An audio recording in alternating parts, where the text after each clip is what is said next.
토트넘의 부상자가 하나둘씩 복귀를 하기 시작하면서 포스테콜루 감독이 부상자가 복귀를 했을 때 좋은 경기력을 보여주지 못하는 순간 경질 위기가 올 수 있다는 이야기들이 나오기 시작했어요. 일단 토트넘의 부상자 명단을 보면 드라구 12십자인대 부상을 당했고 그러면서 최근에 수술까지 완료를 했거든요. 그러다 보니까 복귀 일자가 올해 12월 6일로 예정이 되어 있고요. 그리고 이제 부상자를 밑으로 봐도 오도에, 솔랑케, 그리고 로메로, 메디슨, 반더룸, 우도 이야기, 베르너, 존슨, 히샬리송까지 정말 부상자가 많은 상태잖아요. 다행히도 포스테코글루 감독은 선수들이 점차 훈련에 복귀하고 있다고 말했습니다. 그래서 이제부터 우도 이야기, 오도에, 존슨 같은 선수들이 토트넘 훈련에 참여하기 시작할 거고 메뉴와의 경기를 앞두고 훈련에 완벽하게 참여하는 것이 목표입니다. 그리고 여기에 더해서 비카리오 또한 훈련에 참여하기 위해 노력하고 있다는 얘기가 나왔어요. 그래서 메뉴전에는 우도 이야기, 오도에, 존슨이 명단에 포함될 수 있는 상태라고 알려져 있고요. 이렇게 되면 메뉴전의 스쿼드도 어느 정도 변화가 생길 수 있겠죠.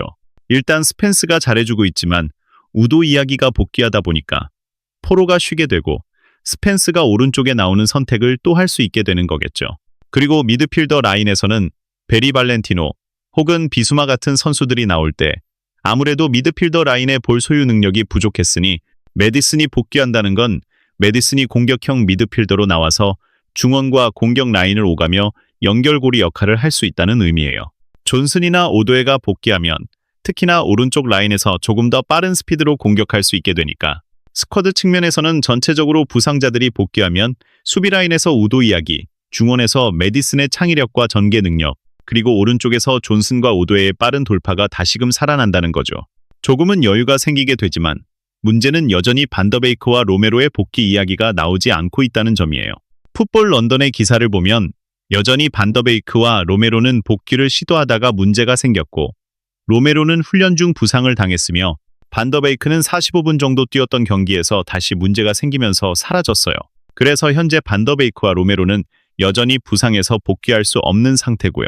포오키프에 따르면 팬들이 이번 주에 반더베이크와 로메로가 복귀할 가능성이 있냐고 물었을 때 그렇지 않다라고 답변했다고 해요.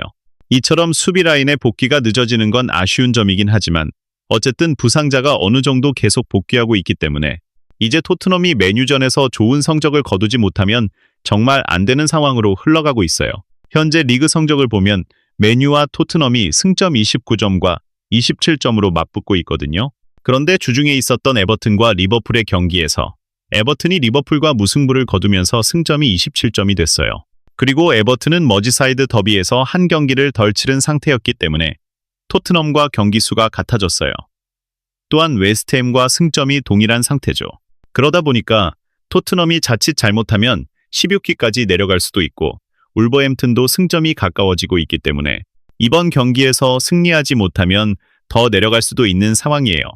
그렇기 때문에 맨체스터 유나이티드와의 경기는 포스테코글루 감독에게 매우 중요할 것입니다. 게다가 지난주에 팀이 리그컵과 FA컵에서 탈락하면서 이번 대회에서 팀이 좋은 성적을 거두지 못할 경우 포스테코글루 감독이 경질될 가능성이 매우 높습니다. 유지할 수 있는 이유가 리그컵 결승전으로 올라갈 수 있는 상황이 만들어져 있었고 FA컵도 남아 있었고 유로파 리그도 어쨌든 8강 안에 들면서 다이렉트로 16강에 진출을 했다는 점 때문이었어요. 그런데 지난주에 순식간에 리그컵과 FA컵에서 탈락해버렸어요. 그리고 이제 유로파 리그만 남아있는 상황입니다. 그래서 지금 보시면 어떤 이야기가 나오냐면 포스테콜루 감독을 보호했던 안전망이 하나씩 사라지고 있다는 거예요. 현재 리그컵도 리버풀에게 탈락했고 FA컵도 아스톤 빌라에게 탈락하면서 대회에서 하나둘씩 탈락하고 있습니다. 그래서 이제 남은 것은 유로파 리그밖에 없고요. 만약 유로파 리그에서도 좋은 성적을 내지 못한다면 포스테콜루 감독이 현재 감독직을 유지할 수 있었던 그 방어막 자체가 사라질 것이라는 분석이 실제로 많이 나오고 있습니다. 다만 아직까지 토트넘 내부에서는 포스테콜루 감독을 당장 경질할 가능성은 존재하지 않는다고 로마노 기자가 이야기했어요. 로마노가 어떤 이야기를 했냐면 아스톤 빌라전이 끝나고 나온 이야기인데 포스테콜루 감독이 경질될 것이라는 임박한 징후는 없습니다. 다만 현재 리그컵도 졌고 FA컵도 탈락하면서 여기에 더해 프리미어 리그에서도 성적이 좋지 않다 보니까 포스테콜루 감독이 심각한 압박을 받고 있는 것은 사실입니다. 현재 변화가 있을 만한 조짐은 없지만 만족하는 사람들은 없고 만약 메뉴전에서도 토트넘이 좋지 않은 경기를 한다면 상황이 또 달라질 수도 있습니다. 라고 보도했습니다. 그리고 포스테콜로 감독은 인터뷰 때마다 부상자가 많아서 우리의 축구가 나오지 않는다 라고 이야기했는데 토트넘 내부에서도 어느 정도 이해하는 분위기였거든요. 그런데 이제는 부상자들이 복귀하면서 부상에 대한 이슈도 사라지는 상태인 거잖아요. 그러면 포스테콜로 감독이 경기력을 끌어올릴 수 있느냐 없느냐가 핵심이 될 텐데 현재 토트넘이 이번 시즌 내내 고치지 못하고 있는 전술적인 문제가 과연 부상자가 복귀한다고 해서 갑자기 해결될지는 의문이에요. 예를 들어 전방 압박에 대한 문제가 있죠. 최근 토트넘의 전방 압박이 너무 어설프고 많은 선수가 압박에 가담하고 있어요. 한눈에 봐도 한 장면에 최소 8명의 선수가 올라와 있는 상황이 자주 나오거든요. 이게 아스톤 빌라전의 장면인데 후방에서 볼을 잡고 있던 선수가 골키퍼에게 패스를 합니다. 그러면 앞쪽에 있던 선수가 달려들다가 백패스를 보자마자 또 달려가요. 열심히 달려가지만 골키퍼가 백패스를 받은 후 편안하게 옆에 있는 선수에게 패스를 주죠. 그러면 토트넘 선수들은 계속 패스를 쫓아가면서 압박을 시도하는데 결국 상대팀이 여유롭게 볼을 돌리면서 압박을 쉽게 풀어내는 상황이 반복됩니다. 이 장면에서 수비수가 볼을 잡았어요. 토트넘 선수들이 다시 압박을 하면서 올라오고 있지만 왼쪽이 비어있으니 이번에는 쿨루셉스키 쪽으로 달려갑니다. 그런데 그 순간 오히려 중앙으로 패스가 연결되면서 토트넘의 압박이 무력화되는 거죠. 처음에 백패스를 했던 선수가 틸레망스인데 그는 다시 자유로워지고 결국 토트넘의 압박이 무의미해지는 상황이 발생합니다. 결과적으로 토트넘은 괜히 달려나가다가 공간이 발생하고 상대는 백패스를 활용해 손쉽게 압박을 벗어나요. 이후 중앙에서 볼을 잡은 상대 선수가 편안하게 드리블하며 전진할 수 있는 상황이 되고 앞쪽으로 찔러주는 패스, 한 번에 토트넘의 수비가 무너집니다. 토트넘 선수들이 너무 많이 올라와 있는 데다가 압박이 제대로 이루어지지 않으면서 뒷공간이 완전히 무너지는 거예요. 결국 포스테코글루 국장이 이 문제를 해결할 수 있느냐의 여부가 앞으로의 핵심이 될 것입니다. 측면으로 달려나가는 선수에게 공간이 나오고 이 공간으로 패스가 들어가면서 완벽하게 뒷공간이 무너지는 걸 볼 수가 있습니다. 그 다음에 여기서 결정적인 1대1 찬스가 나오는 장면이었어요. 그런데 이 장면을 전체적으로 보면 최후방에서 아스톤 빌라가 본인들의 박스 안에서 토트넘의 박스 안까지 아무런 견제를 받지 않고 전진하는 데 걸린 시간이 10초 정도예요. 10초 동안 토트넘이 앞쪽으로만 압박을 하다가 순간적으로 뒷공간이 열리면서 1대1 찬스를 허용했어요. 이 장면은 분명히 문제가 있는 장면이고 이런 압박이 계속되는 거죠.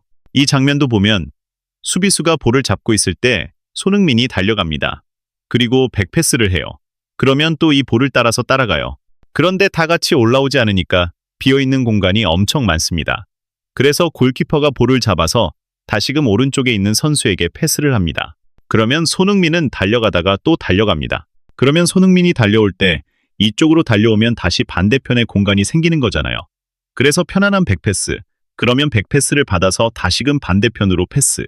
이렇게 되면 손흥민은 달려갔다가 반대로 갔다가 다시 골키퍼를 압박하는데 따라만 다니고 있고 패스가 계속 돌면서 결국 처음 패스를 줬던 선수에게 편안하게 공간이 열리는 상황이 반복됩니다. 다른 선수가 이 공간으로 올라와서 압박하는 과정도 거의 없습니다.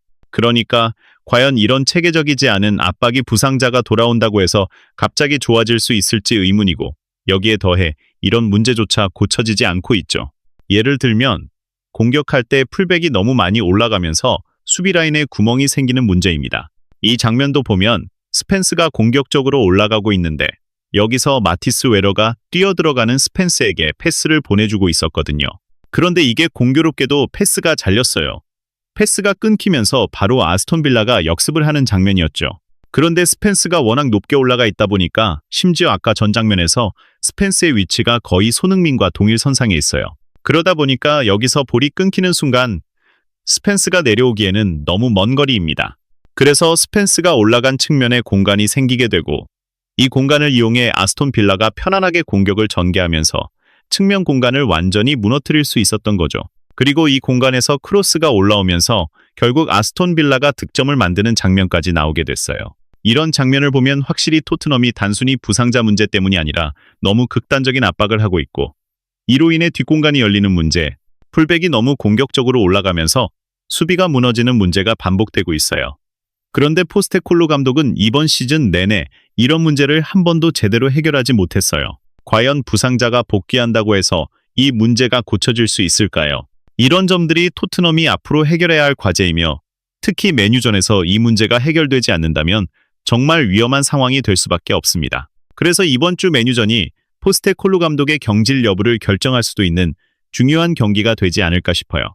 맨체스터 유나이티드와의 경기가 좋지 않았고 토트넘이 그 경기 이후 포스테콜로에게 다시 한번 기회를 주었지만 그가 몇 경기 후에도 상황을 반전시킬 수 없다면 포스테콜로를 해고하는 것이 자연스러운 수순이라고 생각합니다. 이예씨, 이 영상이 마음에 드시나요? 좋아요 모이라, 구독 덜이, 공유를 눌러 저희를 지원해주세요.